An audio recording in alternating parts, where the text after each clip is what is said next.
Tengo hambre, quiero ensalada, pero es que la quiero con pollo. Hago lo siguiente. Le echo a unos filetes de pollo, de pechuga de pollo, un poquito de avecrem.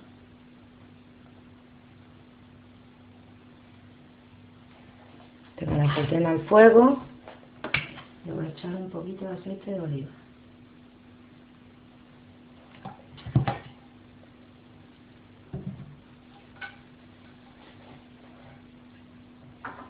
Un poquito, tiro un poquito, porque tengo que hacer los filetes en 2 tiradas aquí. Un poquito de hierbas aromáticas,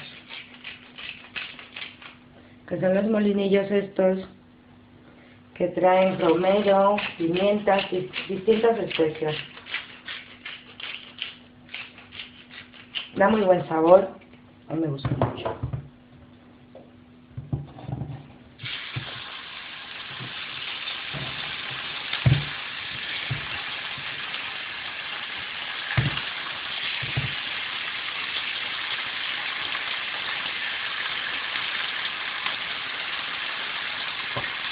Y un poquito más de hierro.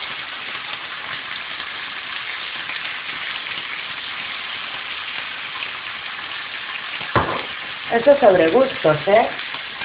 Si te gustan otras especias, varías la receta. Vale, lo vamos haciendo así.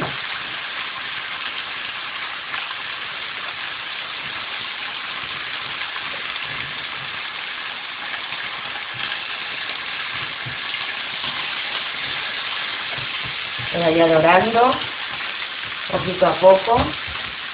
A fuego fuerte mejor,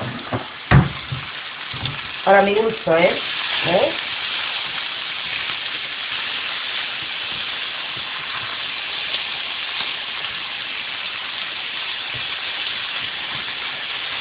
Y cuando esté igual ya tenemos la pechuga hecha.